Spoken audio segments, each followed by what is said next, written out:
Ladies, gentlemen, everybody, hello and welcome back to the Publisher Podcast from Media Voices. I'm Chris Sutcliffe, and in this podcast, myself, Peter Houston and Esther Thorpe explore the people and products powering publishing, both through this podcast and through our adjacent weekly newsletter, which you can sign up for at voices.media. We've been thrilled by the amount and the quality of the entries for this year's Publisher Podcast and Newsletter Awards. Although the Publisher Podcast Award entries are now closed, you can still apply for the Newsletter Awards. That's open until early April at publishernewsletters.com. Please do stick a couple of entries in. We love seeing them all.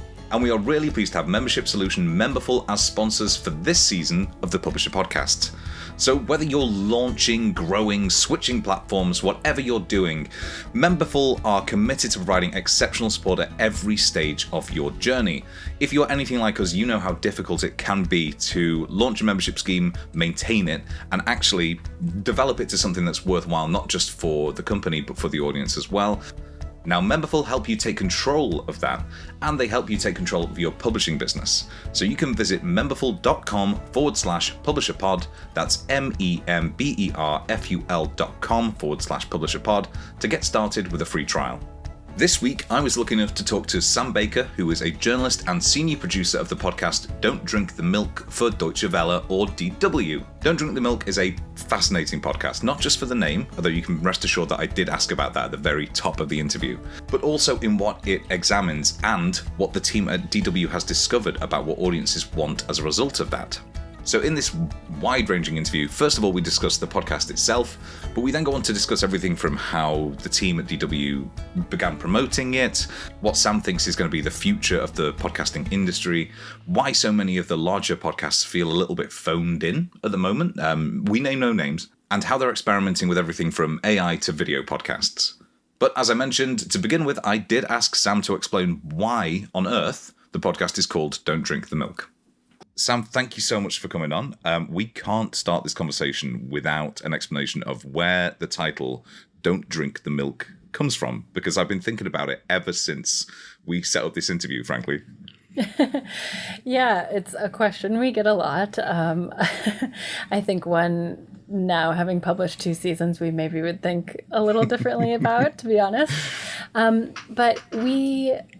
Like the show itself, we wanted something surprising, something quirky, something that wasn't as usual, like something that kind of made you wonder. Yeah.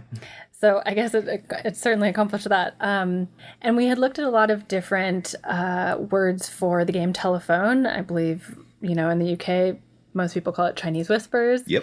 It has different names in every culture. So we kind of did a bit of hunting on that and actually recorded it as our first kind of prologue episode and tried to find, different names for that and why. Our host Rachel drilled down as to why it got these names in the first place. And apparently it was originally called Russian Scandal, also in the UK, as a parlor game back in Victorian times. Many of the names have this kind of othering name. Yeah. So Russian Scandal. Oh, the Russians are like whispering things. Chinese whispers. It's always about kind of someone else and that culture's there's no perception self-reflection of them. about your own culture. It's always somebody else. Right. But it does have some other names too. In the US, commonly called telephone or broken telephone. In Germany, it's called Stille Post, which is like silent mail. So it's got some different quirky names. Telephone seemed a little too obvious to us. Chinese whispers seemed a little too problematic. So we went searching for some other, references to this type of a game where something changes as it moves around a group. And we found a very deep cut, but an old episode, or it was like a mini film of an older version of Little Rascals, if you've seen the film. I know of it. There was I stayed in a hostel in the Bowery in New York once, and there was a poster of it up on the wall. Funny. Yeah, that's the only way I know of it. Yeah, so for 90s children in the US, it was a common kind of film that we'd watch at sleepovers or whatever. But there was a version of it back in the 1930s, it was, I believe, old black and white program. And they had an episode where these kids are going around the table whispering to each other, don't drink the milk, don't drink the milk, because it was actually plaster of Paris mixed up in a thing. It wasn't milk. Anyway, so we thought that was nice. It was this kind of warning symbol, and we wanted all of our episodes to have some controversy in them. And yeah, we just thought it was quirky, and we thought, well, at least people won't forget our name. Well, I was just about to say, even without that explanation, yeah, it's very, very memorable. It really helps cut through the noise of kind of all the audio that's out there. There was no pun intended there, by the way. But for the listeners then, what is the format of it? What does the actual podcast communicate to an audience? Yeah, so we were tasked with making a podcast that was a history podcast, but also somehow involved culture, which is a very broad term, but we live within the culture department of DW. So that was kind of our task. And we just had a very big brainstorming session basically about what we would want to hear in a history show, what we found interesting. I think there's a lot of history shows out there that tell history as you could read it in a textbook or a book of the history of World War II or whatever. I think that's a really nice way of putting it. Absolutely. It's kind of that skeuomorphism of going, well, look, history has always been told this way, therefore we should do it the same in audio as well. Sometimes those shows are interesting, and there's a couple that I really enjoy that are very well done that are even just one person telling the story. I mean, with the right music and sound effects, you can definitely do it well. But we wanted to be something a bit different and involve that culture aspect and involve the present day aspect. And yeah, think about how we can make history more relevant to people's lives today and interesting in a different way. So I guess our show was recently described to me by a podcast trainer as a bit of a romp. That's great. Oh, I would love Media Voices. I would love to publish a podcast to be described as a bit of a romp. That is fantastic. So yeah, I don't know if that's a good thing or not. But I do think that's what it is. We kind of will take a topic that we're really interested in, we find really fascinating, or we find that one little factoid that we want to tell everyone else in the team, like, oh my God, can you believe this? And then go out from there and are like, okay, what parts of the world has this touched? What eras of history has this touched? And why are those things interesting? And how do they relate to one another? So it's sometimes a bit of interweaving backwards in a way, but I think in the end we get it boiled down to something that's hopefully fun and enjoyable to listen to.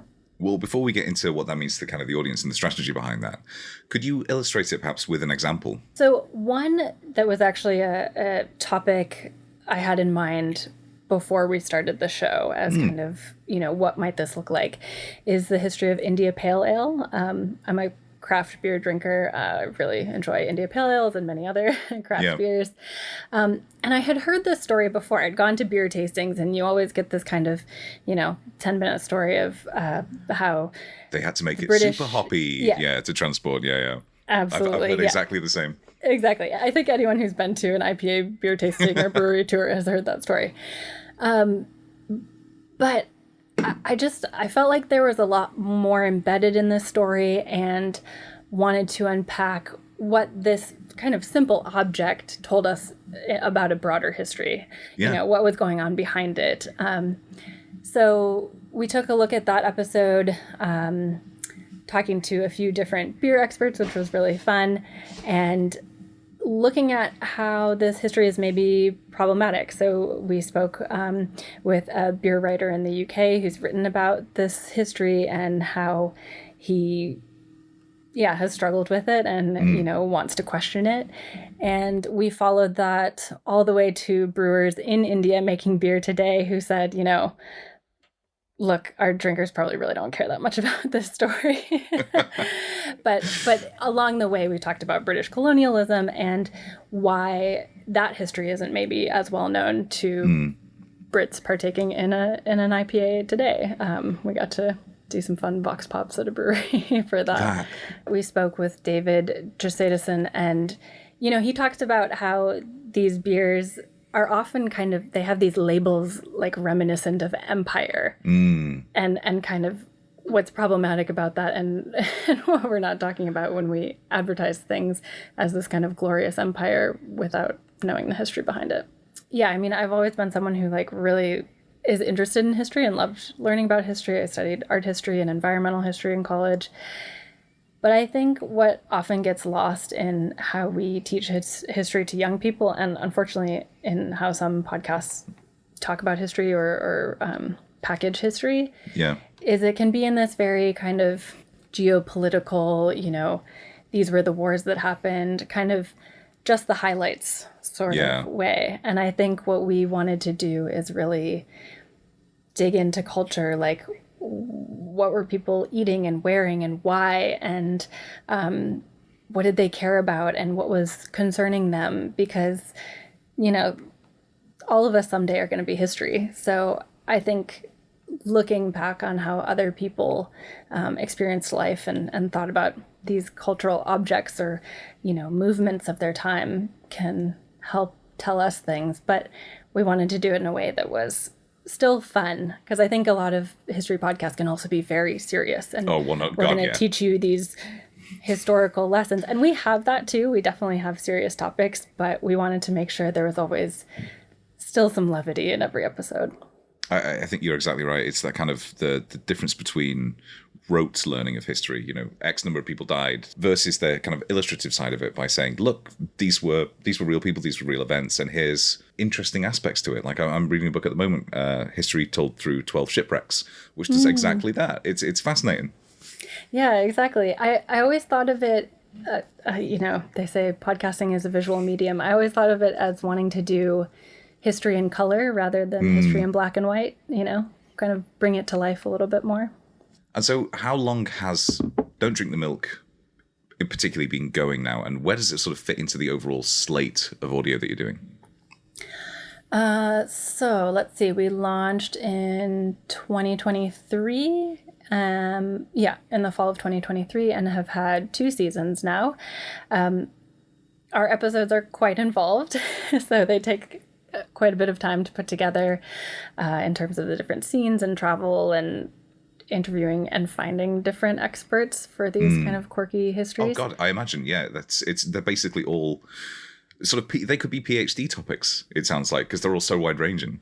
I feel like some of them are the topics some of us would have done if we had the desire to do a PhD. Why launch this as a standalone piece of audio content, as a podcast? What do the rest of DW's podcasts look like? And, why did you recognize there was white space there for something as quirky and original as Don't Drink the Milk?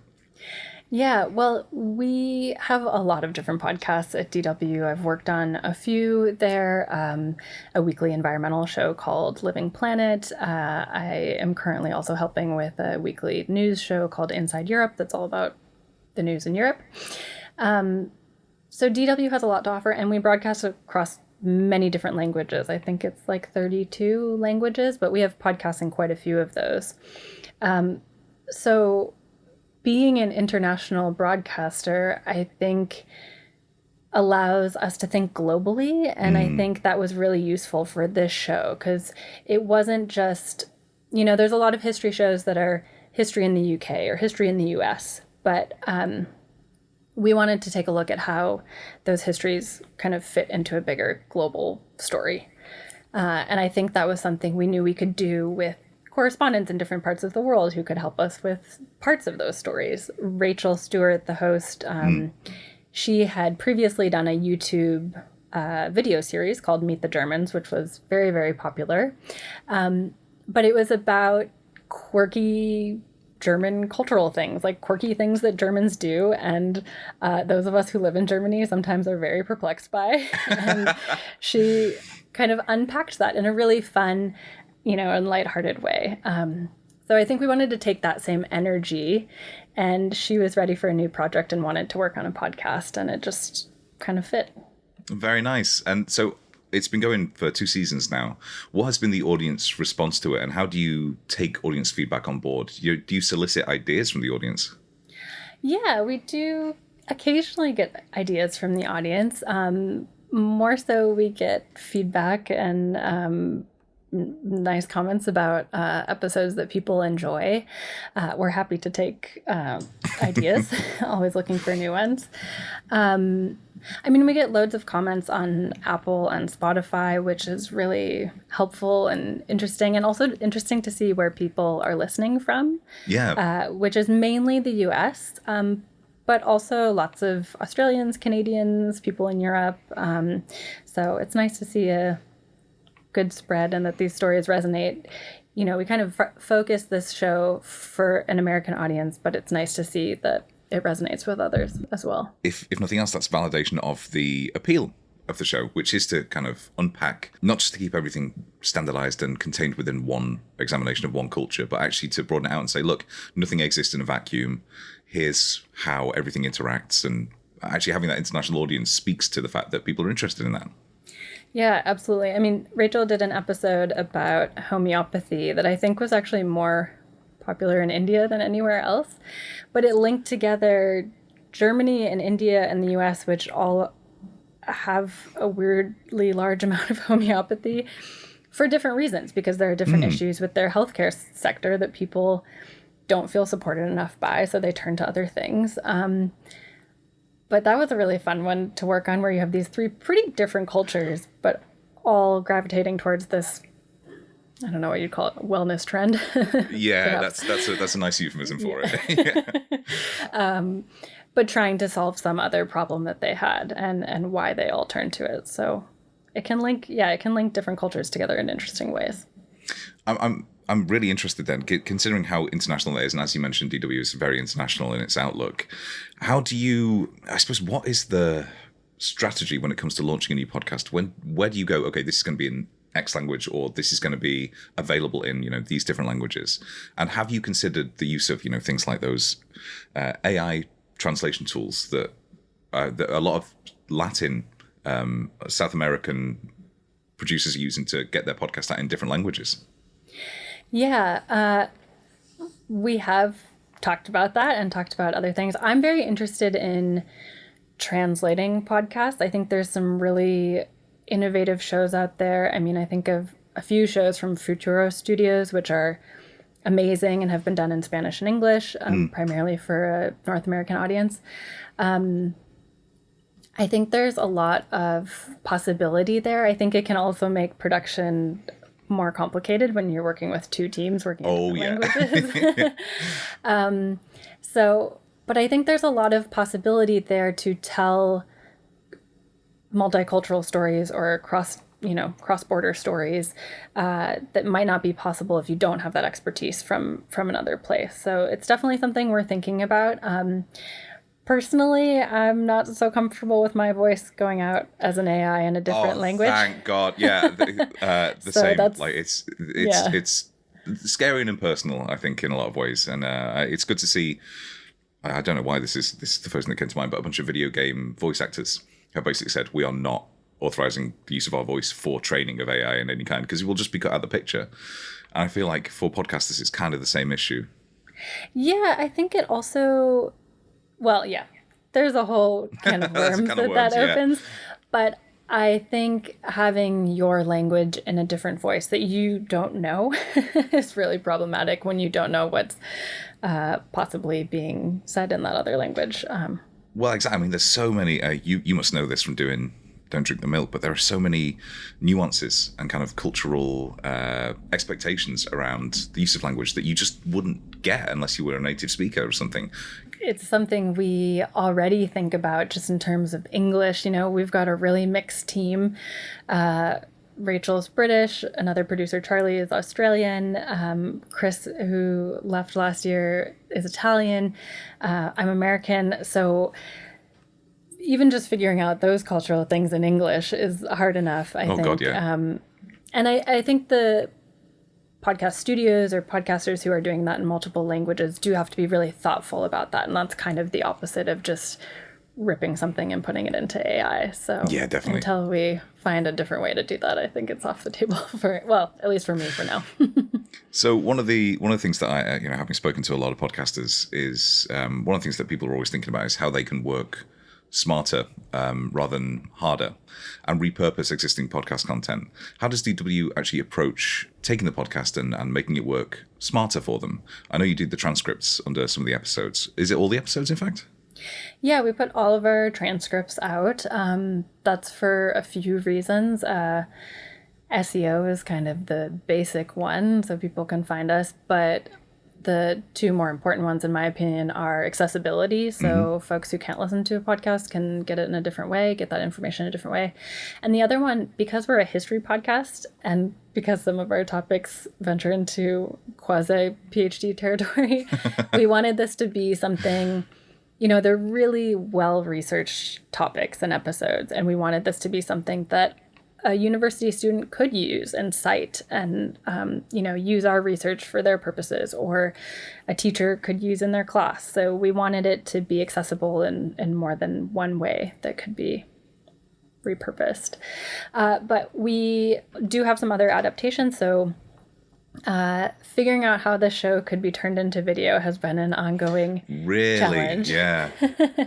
I think this is a big issue in podcasting right now because there's such a push towards YouTube, which absolutely makes sense for shows that are chat shows or shows basically where everyone's in the same room, right? But when you're traveling and doing one bit of the episode here, and then you're going to a different place and doing another bit here, and then you're doing 3 remote interviews, and you're like weaving it all together in a narrative format, turning that into video is making a documentary. Which I was just about to say, yeah, that's exactly what it is. It's TV level production for that kind of stuff. And some shows have done that. The ABC's Stuff the British Stole, they've done, I believe, one season of a TV show basically of their podcast, which is really cool. But obviously you have to reach a certain standard to pay the money that it takes to make a documentary. I can't even think about the resource that would have had to go into that, because we have stolen so much stuff. like the amount of archive footage that they must have had to find to illustrate everything, just unbelievable. Right, and then you have to get pictures for all of that, and just makes it much more complicated. However, we have experimented with and are hoping to do in future seasons shorter video versions of our episodes, not of the episodes per se, but the topic. So for a different audience, our podcast has been living on the DW History and Culture YouTube page. So it would be for that audience, but in a more video accessible, shorter form. So maybe a 6 or 8 minute video. We haven't completely decided on format yet, but it would be a different product that stands on its own, but still uses, that in-depth research and makes use of that. I suppose that then leads very neatly onto the question of promotion, because if you're doing those cut down versions, it sounds like that would work well across a bunch of different social channels as well. So when you first launched the podcast, how did you go about solving that issue of discovery, of actually promoting Don't Drink the Milk to not just DW's immediate audience but wider audiences? Yeah. So I come from originally starting in an indie podcast background with a show called The Gender Knot in the UK. And I'm so glad I do, because, we were scrappy and we were doing it all ourselves, which embedded in me a sense from when I started podcasting that promotion is just as important as production, as we often hear in trainings, but it's hard to take to heart and put into your workflow and stuff. Yeah. But that from the beginning was something I was really focused on and really wanted to make sure we built into the show, because you do all this hard work if no one's listening. It feels like, what are we doing this for? Yeah. So we wanted to find that audience. And it was, again, just a lot of reaching out to folks I knew who have podcast newsletters, who have other podcasts that we could do promo swaps with. A lot of that, just set aside a few hours each week and keep reaching out. And honestly, getting featured on Apple was probably the biggest boost to our audience, which we so appreciate and was awesome. But yeah, we've been featured in other apps as well. And I think it's one of those things that is just ongoing. And I don't mind doing it, but I am happy it paid off for the show.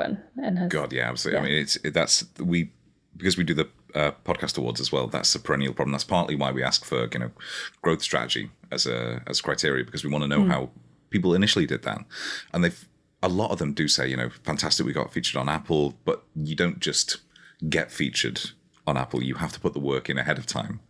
So you're almost, I suppose you're hoping against hope that you will eventually get that big pickup from a platform. But there must be something you can do when you're initially launching. And from your indie background, what are some of the things that worked really, really well at the very beginning, do you think? Well, I should say from the beginning, one thing that was a little bit unusual about this podcast to others I've worked on is we did have a host who had kind of her own following on YouTube. That helped with the initial pickup. It didn't by any means account for a majority of our audience, but it means that some people were listening from the very beginning, which is hard with a new show. So that was extremely helpful. And our team was up for posting the show on their own social media pages. And I think that's a really big part of it too, is being passionate about your own product. And, sometimes we have jobs where we're just a producer on a show that we want to get done and, it's not our passion project, and that's fine. But I think that was a big benefit we had to this show, is we all really cared about it. We really wanted it to succeed, and we're shouting it from the rooftops, basically. I'm trying to think in that first season. So yeah, I should say we did not get featured on Apple for our first season. It wasn't until we'd proven that first season that we then got featured at the launch of our second. So don't give up hope. Keep submitting. But I think the biggest thing was doing promo swaps with other shows. And as the seasons went on and as our audience grew, we were able to do that with bigger and bigger shows. But also not being afraid to reach out to some big shows, like we swapped in our first season with Cautionary Tales, which is a huge history show. Yeah. And we were so excited to swap with them. They've got a massive audience, but they were willing to do a smaller swap and to meet kind of the impressions that we could deliver. And that was awesome. That was great. But it still also gave them some new listeners, hopefully, as well. And when you were thinking about where to do that kind of that contra and that cross promotion, were you exclusively looking at history podcasts? It sounds like an obvious question, but where else were you looking in terms of to find a new audience that wasn't that had that crossover but wasn't kind of already just exclusive to one podcast? Yeah, it seems like an obvious question, but I think it's one we should actually ask more often.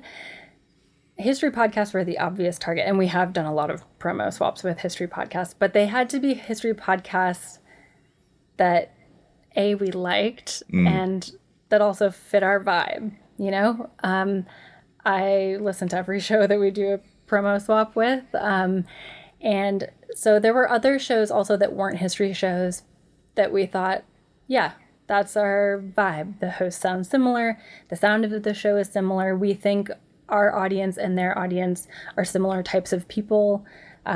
So, there's a media consulting company called Tink, and they always talk about finding your podcast friends.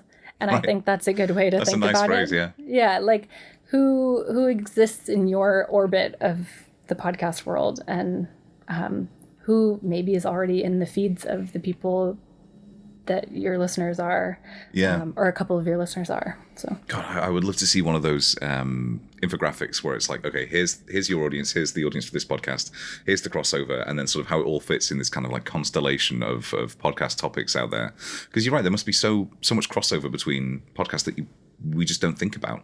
We don't necessarily consider. I don't listen to only history podcasts, I listen to news podcasts and chat shows and science shows, but what's the through line to those? And I think that's what you have to think about. Nice.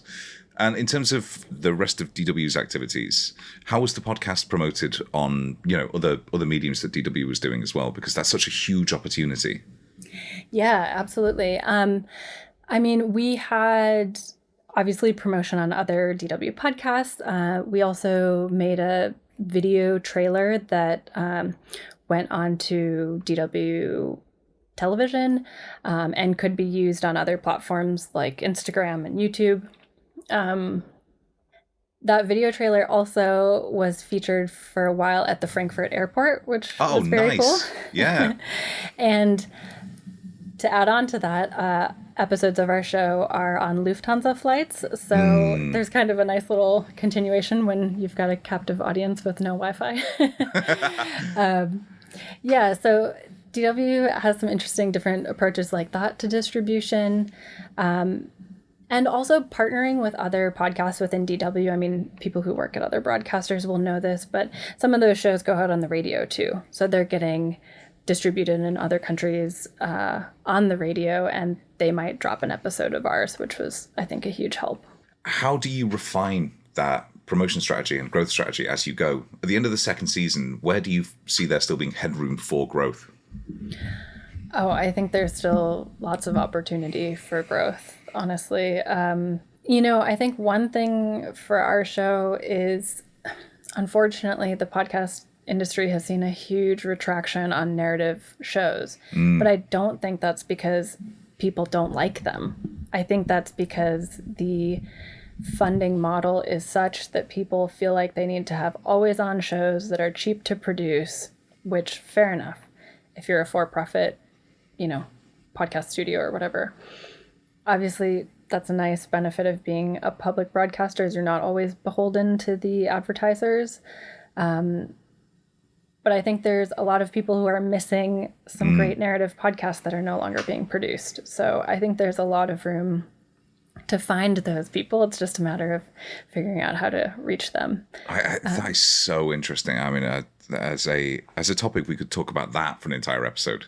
Yeah. Because this idea that you do have to have the funding to do a narrative podcast properly, you can't necessarily do that as an indie outfit because it takes so much time. Whereas some of the really good ones are coming out of the public broadcasters, or they're coming out of kind of the big commercial ones who build up this stock of podcast content and have it always available. It's just directing people to it. It's such a fascinating topic. And I've heard folks from for-profit studios, talk about those narrative shows as that's the thing that we pay for with the other shows, basically. Yeah. If you're big enough to have that model, then that works too. But again, it's not that people aren't listening to those shows. No, not at all. In fact, some of the most popular ones that we've ever had on the awards have been those narrative podcasts. You look at them when they really take off, when audiences discover them as they go, and that's when I think that's what people think about when they think about podcasts to some extent. It's not the always on news podcast. It's some of those really in-depth documentary style narrative. Yeah, absolutely. And I wanted to mention that too with promotion. I mean, that's a piece of feedback we get from people all the time, which is my favorite perhaps, is when they say, "Oh, I just discovered your show. I binged 8 episodes while I was mowing the lawn this weekend. And by the way, I've told 20 of my friends about it." Like, that's the dream. And I think that's something that makes me know that we've got a great show, is when people tell you that they are telling other people about that show. And we know that that's still one of the biggest ways that people find new podcasts. So I don't undervalue that word of mouth. And that was part of our kind of criteria for each episode topic is, what about this episode is a listener going to tell one of their friends because they just can't believe it? You have to have one of those factoids in each episode. So you queued up so much there in terms of, using audiences as advocates for that kind of stuff. I wondered, to what extent do you feel like it's a community appeal of podcasting? Is that it is that, but kind of writ large, that you get people who are aware that they're in a kind of community of fellow listeners, and you can go on Reddit and find people who are Netflix has just done that Scamander show, and I was looking on the subreddit, and people have been hooked on that kind of the subreddit about the podcast since it first started. So to what extent do you feel like the community is a big aspect of the appeal of something like Don't Drink the Milk?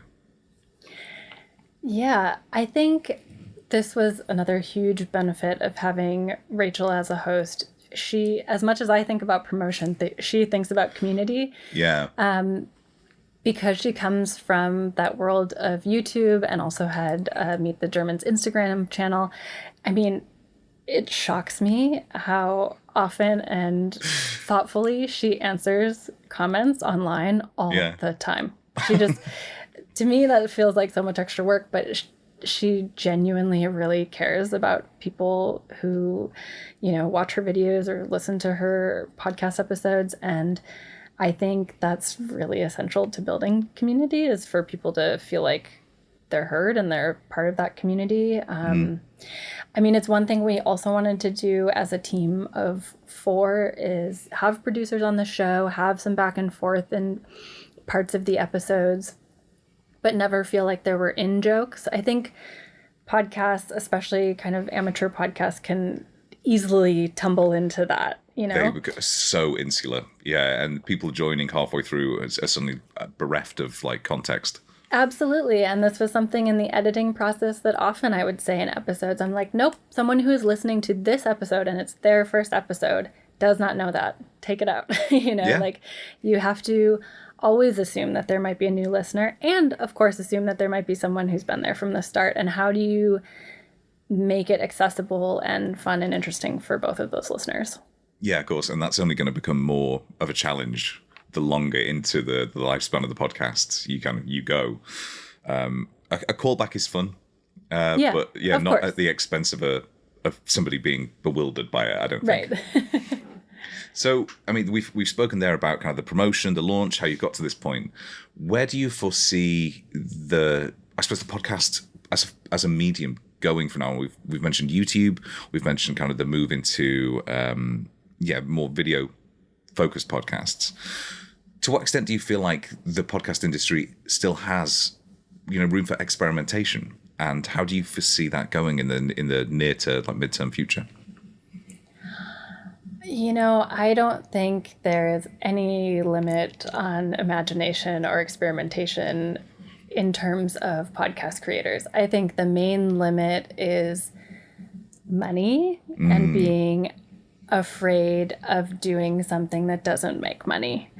I think those are the limitations that we often put on ourselves in the podcast industry. And again, completely understand, if you run a for-profit podcast studio, you need to, keep paying your people and Oh, yeah. it's a business.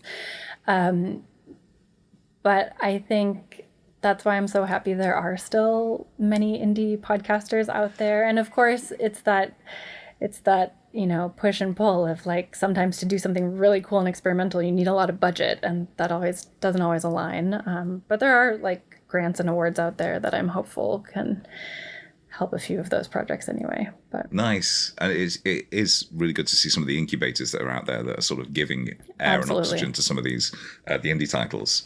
What about because obviously you do come from this indie background, what about in terms of kind of the individual or the smaller podcasts that are done by people who wouldn't consider themselves like journalists or storytellers, who are just doing it because they love the medium? Is there still space for that, or have we become a kind of an industry dominated by the big behemoths? I think there's absolutely still space for that. I mean, you have to teach yourself the craft, and I was really lucky to come up under people who came from public broadcasting, had that kind of traditional radio background. They knew the fundamentals, and you got to kind of know the fundamentals to break the rules, right?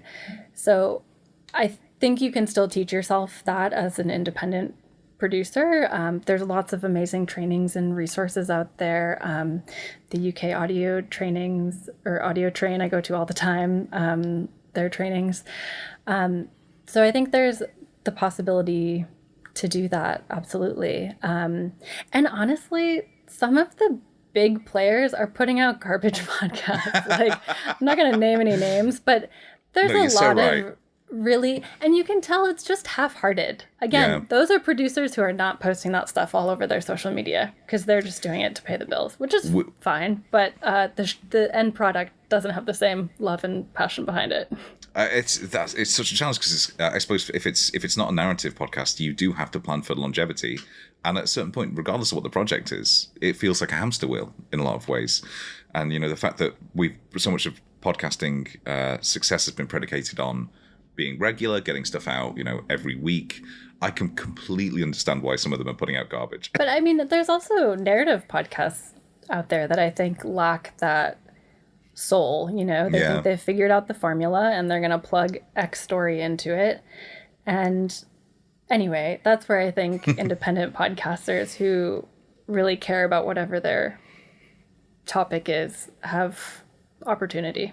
Nice. Because I think that comes through to listeners. Oh, 100%. And in fact, one of the things that I think will have come through to our listeners from this episode is the fact that you are very passionate about the podcast, not just the ones you do, but kind of the medium, and you're thinking about how, to push that forward as well. Sam, thank you so much for coming on. This has been a fascinating chat. Yeah, of course, we could have, like I said, we could have unpacked any one of those topics that you brought up. We could have spoken about promotion, the money side of things. We could have spoken about that for many, many episodes. But thank you so much for coming on. Yeah, thanks for having me. So thank you so much again to Sam Baker for speaking to us. Please do go search for Don't Drink the Milk on whatever is your preferred podcast platform. A lot of P's, a lot of plosives there. And don't forget that we're going to have a write-up of the key learnings from this interview on voices.media. Or you can have that dropped in your inbox this Tuesday, every Tuesday, in fact, if you sign up to the publisher newsletter, also on voices.media. This season is sponsored by Memberful, a best-in-class membership solution where you don't just get a tech solution, you gain a trusted partner who's ready to offer you personalized guidance all the way through from setup to strategy development.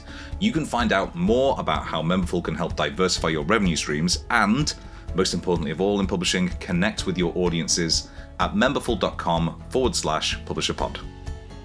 Well, we are going to be back next week with another dive into the people and products powering publishing's future.